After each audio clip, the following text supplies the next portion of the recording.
Pharma village ప్రజాభిప్రాయ సేకరణ కార్యక్రమంలో ఉద్రిక్తత నెలకొంది. వికారాబాద్ జిల్లా దుద్యాల మండలం లగ్గచెర్లలో ఫార్మా విలేజ్ కు వ్యతిరేకంగా స్థానికులు ధర్నా చేపట్టారు. రైతులతో చర్చించేందుకు వచ్చిన జిల్లా కలెక్టర్ ప్రతీక్ జైన్ తో పాటు ఇతర అధికారుల కార్లపై రాళ్ల దాడి చేశారు. కలెక్టర్ గో బ్యాక్ అంటూ నినాదాలు చేశారు. గ్రామానికి 2 కిలోమీటర్ల దూరంలో గ్రామ సభ ఏర్పాటు చేయడం పట్ల రైతులు ఆగ్రహం వ్యక్తం చేస్తున్నారు. రైతుల రాళ్ల దాడిలో కలెక్టర్, తహసీల్దార్ కార్ల అద్దాలు ధ్వంసమయ్యాయి.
ఫార్మా విలేజ్ ప్రజాభిప్రాయ సేకరణ కార్యక్రమంలో ఉద్రిక్తత నెలకొంది. వికారాబాద్ జిల్లా దుద్యాల మండలం లగచెర్లలో ఫార్మా విలేజ్ కు వ్యతిరేకంగా స్థానికులు ధర్నా చేపట్టారు.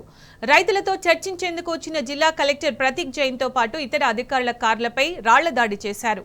కలెక్టర్ గో బ్యాక్ అంటూ నినాదాలు చేశారు. గ్రామానికి 2 కిలోమీటర్ల దూరంలో గ్రామ సభ ఏర్పాటు చేయడం పట్ల రైతులు ఆగ్రహం వ్యక్తం చేశారు.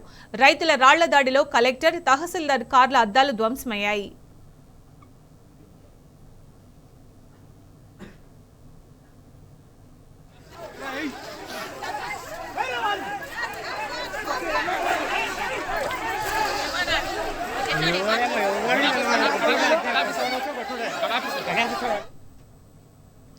ఇక ఇదే అంశానికి సంబంధించి పూర్తి సమాచారం మా ప్రతినిధి గణేష్ అందిస్తారు. గణేష్, ఫార్మా విలేజ్ ప్రజాభిప్రాయ సేకరణ కార్యక్రమంలో ఉద్రిక్తతకు సంబంధించి పూర్తి సమాచారం ఏంటి గణేష్? గత కొద్ది రోజులుగా ఏదైతే కొత్తగా ఏర్పడిన కాంగ్రెస్ ప్రభుత్వం కావచ్చు, అలాగే స్థానికంగా కొడంగల్ నియోజకవర్గం నుంచి ఎన్నికైన రేవంత్ రెడ్డి సీఎం గా అయినప్పటి నుంచి కొడంగల్ నియోజకవర్గ ప్రజలందరూ కూడా బాధలు వచ్చినాయని కూడా చెప్పుకోవడం జరుగుతుంది. తమ ఓట్లతో గెలిచిన వ్యక్తి సీఎం అయిన తర్వాత కొడంగల్ నియోజకవర్గంలో అభివృద్ధి మాట పక్కన పెడితే తమ జీవితాలు చీకటి పాలయ్యాయని చెప్పేసి కూడా అందరూ అనుకుంటున్న సందర్భం ఉంది. మొత్తంగా ఒక అభివృద్ధి కార్యక్రమాలు చేపట్టాల్సిన కొడంగల్ నియోజకవర్గంలో కూడా కాలుష్యకారకమైన ఫార్మా కంపెనీలు తేవడం పట్ల కూడా 3 మండలాలకు సంబంధించి దుద్యాల, గౌరారం, అలాగే హక్కింపేట మండలాలకు సంబంధించిన గ్రామ ప్రజలు ఏదైతే మండలాలకు సంబంధించిన వాళ్ళందరూ కూడా జేఏసీగా ఏర్పాటై ఫార్మా కంపెనీలు వద్దు అనేది కూడా వారు కొద్ది రోజులుగా వారు వ్యతిరేకించడం జరుగుతుంది. 3,000 ఎకరాలలో ఫార్మా కంపెనీలను తీసుకొస్తామని ఎప్పుడైతే సీఎం రేవంత్ రెడ్డి చెప్పిన నేపథ్యం ఉందో అప్పటి నుంచి కూడా తమ పంట పొలాలు ఏదైతే పాడి పంటలు ఉండడం జరిగిందో పచ్చని పొలాల్లో కాలుష్య కారకాలు అవుతాయన్న ఉద్దేశం కొద్ది కూడా తాము దీనికి వ్యతిరేకము. అభివృద్ధికి సంబంధించి ఏదైతే ఫుడ్ ప్రాసెసింగ్ కావచ్చు, టెక్స్టైల్ కావచ్చు, ఐటీకి సంబంధించిన పరిశ్రమలు తీసుకురావాలి, కానీ సీఎం సొంత నియోజకవర్గంలో ఇట్లాంటి ఫార్మా కంపెనీలు తీసుకురావడం ఎంతవరకు సమంజసమని వాళ్ళు గత 3-4 నెలలుగా వీరందరూ కూడా వ్యతిరేకించడం జరుగుతుంది. ఈ రోజు సంబంధించి చూసుకున్నట్టయితే లగచెర్లకు సంబంధించి దుద్యాల మండలం లగచెర్లలో గ్రామాల్లో గ్రామ సభను ఏర్పాటు చేసి ఈ రోజు ప్రజాభిప్రాయ సేకరణ చేస్తామని కూడా కలెక్టర్ ఆధ్వర్యంలో ఆర్డీఓ వీళ్ళందరూ కూడా రావడం జరిగింది.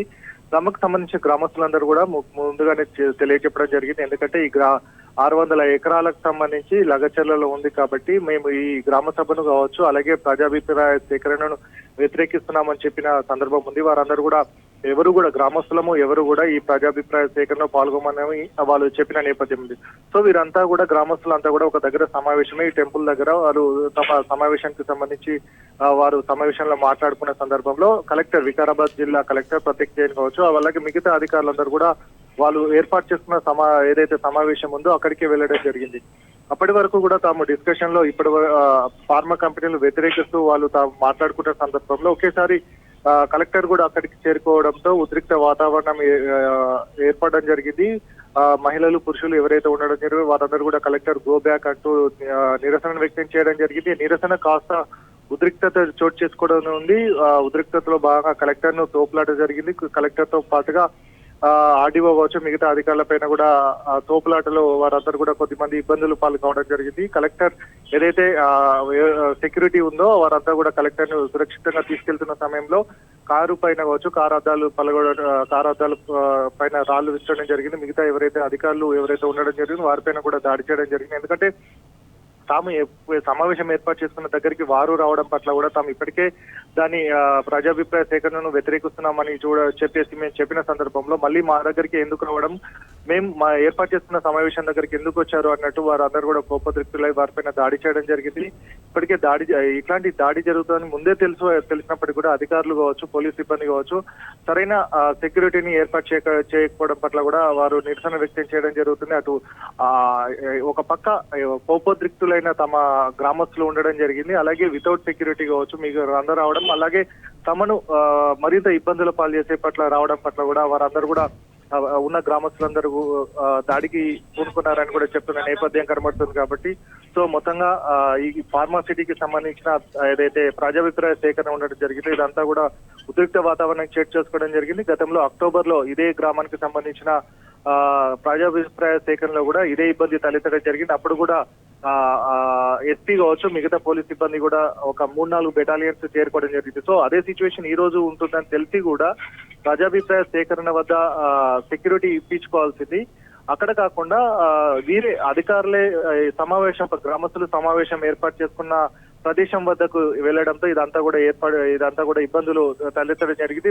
ప్రతిదాడులు అన్ని కూడా సాగడం జరిగింది. సో ఇప్పుడు గ్రామస్తులంతా కూడా వారికి గ్రామస్తుల పైన కూడా ఎట్లాంటి చర్యలు తీసుకుంటారో అనే దానిపైన కూడా ఉంది. ఒక పక్క తమ పైన ఫార్మాసిటీని వద్దంటున్న సందర్భంలో ఇప్పుడు వచ్చి ఇట్లాంటి సిచ్యువేషన్ క్రియేట్ చేసి తమ పైన అక్రమ కేసులు బనాయిస్తారన్న ఉద్దేశంలో కూడా గ్రామస్తులు ఉండడం జరిగింది. కాబట్టి మొత్తంగా ఫార్మాసిటీని వ్యతిరేకిస్తూ రోజు కూడా ఉద్రిక్తమైన పరిస్థితి నెలకొంటున్నాయి. ఇది ఎక్కడికి దారి తీస్తుందో అనేది కూడా గ్రామస్తులు ఎక్కడి వరకు వెళ్ళడానికైనా సిద్ధమే, తమ భూముల్ని మాత్రం తీసుకునే పరిస్థితి తీసుకోనియము అనేది కూడా వీరంతా 3 మండలాలకు సంబంధించిన ప్రజలను కూడా చెప్పడం జరుగుతుంది.